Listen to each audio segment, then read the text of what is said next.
Two things about this event really quick. Number one, I think this was the event that we were all expecting last year, but I mean, everything came in this event, so that's great. And number two, I think that the leaks and rumors leading up to what was releasing in this event were perhaps the most accurate I've ever seen.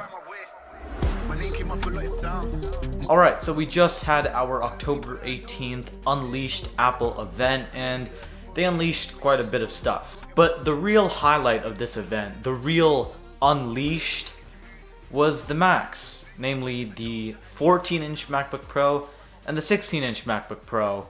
And the first thing you're gonna know about these Macs is that they have a notch. Alright, so I'm just gonna cover both the 14 and 16-inch together because they both got pretty much all the same features. So let's start off with the design. So they've gotten a bit boxier, similar to the iPhones and iPads. Not too boxy. I mean, the MacBook Pros were already kind of squared off anyways, but it's a bit noticeable. But the real design changes are in the internals. So the 16-inch MacBook Pro now weighs 4.7 pounds for the M1 Pro chip version, and I'll get into the M1 Pro and M1 Max chips later in the video.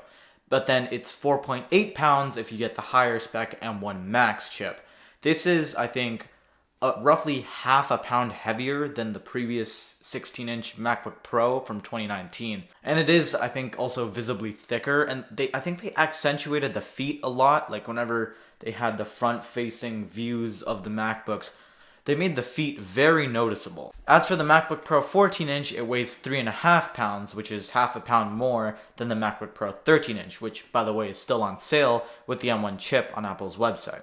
And the 14-inch MacBook Pro is 15.5 millimeters thick, which is fairly thin. Another big design change is the keyboard, and it's missing something that not too many people have liked over the past 5 years, and that's the touch bar. Personally, I don't mind the touch bar, and I don't mind function keys, but we've got a full row of function keys with this new MacBook Pro. It's also got a couple new shortcuts for certain actions, and the Touch ID button is a bit different. It's got like a little ring inside the regular button, rather than just being a little black square in the top right corner. The keyboard is also now on like some blacked out background. I don't remember what they called it in the video, but it looks pretty cool. But perhaps the biggest difference that you will visually notice when you use this MacBook is the new display. So basically everything that the leaks ever said were right. We got a notch now, which the notch just looks ugly on MacBooks. I get that they're trying to do a thin bezel around thing, but the notch just looks absolutely horrendous. I'm not sure if it's gonna be that noticeable to people who are actually using it. I'm just saying from the press images, it just doesn't look that great. I honestly don't mind it on an iPhone. I think it looks beautiful on iPhones, but it just looks so out of place and weird on Macs. From the press images too, though, I think they have a setting like on Android devices where you can black out the area around the notch, because if you check on the MacBook Pro page and some of the photo editing stuff, it doesn't show the notch, presumably because it's just all black up there. So I really hope that they have a setting where you can just black out like the entire thickness of the notch, like as a bar. So this display now has a much higher resolution. I think the 14-inch MacBook Pro has a higher resolution than the 2019 16-inch MacBook Pro, which is just wild.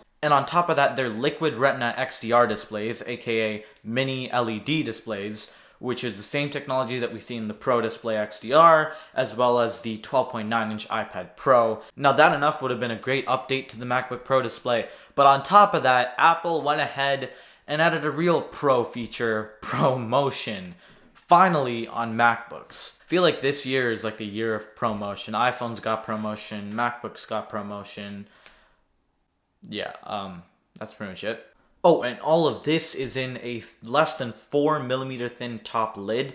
I'm not sure if that's thinner than the previous MacBook Pro, but putting all this technology inside a 4 millimeter thin lid, that's kind of cool. And quickly on the topic of mics and speakers, Apple is claiming that the mics now have a 60% lower noise floor. I have no idea what that means, but it has a 60% lower noise floor. As for the speakers, the 6-speaker audio system is now on the 14-inch MacBook Pro. In previous generations, I think the 6-speaker was only for the 16-inch MacBook Pro and it didn't come to the 13-inch, but now the 14-inch does have it. And it's got 4 woofers and 2 tweeters, which Apple is claiming can deliver 80% more bass. Oh, and on top of that, it now supports spatial audio. And sitting in that notch is an upgraded 1080p webcam with a wider aperture, and Apple claims 2 times better low light performance. And while a regular 1080p webcam would already be good, this is combined with the ISP in the M1 Pro or M1 Max, which should make it even better. Oh, and some quick numbers really quick. The 14-inch MacBook Pro has 5.9 million pixels in its display, coming from a resolution of 3024 by 1964. And then the 16-inch MacBook Pro has 7.4 million pixels on its display, coming from a resolution of 3456 by 2234. Both are at 254 ppi. Now let's move on to the ports, which was, I think, pretty much every pro's dream come true. We now have 3 Thunderbolt 4 ports. I wonder how they're Thunderbolt 4. But on top of that, we've got an HDMI port, an SD card slot, and the return of MagSafe as MagSafe 3. And we've also got an improved headphone jack.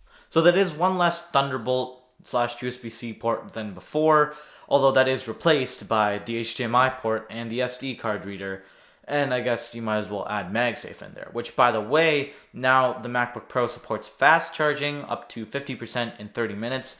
You can do that through the MagSafe port, or you can still charge via the USB-C port. So yeah, these ports are great.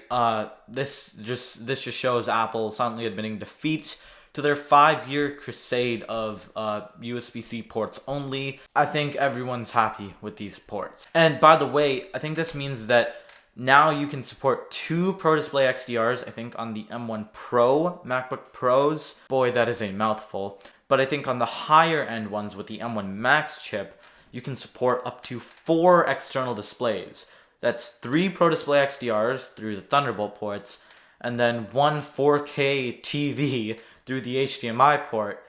And then you still have your MagSafe port to power your MacBook, if it's not already being powered by the displays. That's just such a huge upgrade over the previous MacBook Pro. And that's the thing, just the previous M1 Max, their main lack was graphics, and that's the big problem that Apple solved here. Now these MacBook Pros also have a huge jump in battery life. So the 14-inch is rated at 17 hours of battery life for video playback, and the 16-inch is claiming 21 hours of video playback, which is wild. That is the most ever that Apple has ever had in a Mac notebook. That's what they said on stage. I think that the 14-inch does have slightly less than the 13-inch, which makes sense. Obviously, the M1 Pro and M1 Max chips are a bit more power hungry and they have less efficiency cores. But these numbers are still pretty impressive. And just for reference, the MacBook Pro 14-inch has a 70 watt-hour battery and the 16-inch still has the 100 watt-hour battery. Not only that, but these new MacBook Pros have updated thermals, and the SSD now supports, I think, 7.4 gigabytes per second of read speeds, which is, I think, over twice the previous one. But finally, what you've all been waiting for, the chip. So we've got 2 new chips, M1 Pro and M1 Max. Apple surprised us yet again. That's not the M1X, it's a M1 Max. And M1 Max is in the chip, and then M1 Max is in the Mac line. It's just, that's going to be a hard thing to defer between. But basically these chips, they've got a variety of different configurations, and if you do head over to the order these MacBook Pros page, it's going to be like when we had the Intel chips where we had a bunch of different options for which processor and the speeds and all that, except this time I think they're just doing a bunch of core binning or whatever they did. And there are some models that have only an 8-core CPU and a 14-core GPU, and then some with 16-core GPU, and then some with a 24-core GPU, and so on and so forth. So at the base, the M1 Pro and the M1 Max both have a 10-core CPU, 8 high-performance cores, 2 high-efficiency cores, and the M1 Pro has up to a 16-core GPU, while the M1 Max has up to a 32-core GPU. Also, the M1 Pro can only support up to 32 gigs of RAM, whereas the Max can support double that at 64 gigs of RAM, and it has a much higher bandwidth than the M1 Pro chip. So I'm just gonna pop some numbers out really quick. Apple's claiming that the M1 Pro and Max have 1.7 times faster performance than any comparable 8-core or 10-core chip. And while they have that much more performance, they also use 70% less power. Apple's also saying that the M1 Pro chip can support up to 20 streams of 4K ProRes video playback, whereas the M1 Max chip can support up to 7 streams of 8K ProRes video playback. And I think somewhere in the event they also mentioned that it was faster than a Mac Pro, I think a mid-spec version. This is way faster than that. And it costs like a third of the price, half of the price. So yeah, there was, I think, 10-15 minutes of the entire event was dedicated specifically to the chips. I will leave the event link down below because there's a lot to talk about. I cannot cover all of that in this video, but the point being, the M1 Pro and the M1 Max, they gave us a lot of numbers about how much faster they were than the M1 MacBooks, and then how much faster they were than the top spec Intel 16-inch MacBook Pro from 2019. A lot of the numbers I think were 2 times, 3 times faster this, better that, and then obviously way lower in terms of power consumption. But point being, they're fast, scary fast. And finally, the price. So they start off at $100 more than their predecessors. The MacBook Pro 14-inch starts off at $19.99 USD, and the MacBook Pro 16-inch at $24.99 USD. In Canada, that's $24.99 for the 14-inch model, and then I think $31.99 or $30.99 for the 16-inch model. So, I mean, I think that $100 more than the previous generation for a huge amount of upgrades, I think that they really justified that price upgrade. I think the base spec is looking great. 16 gigs of RAM, 512 gigs of storage.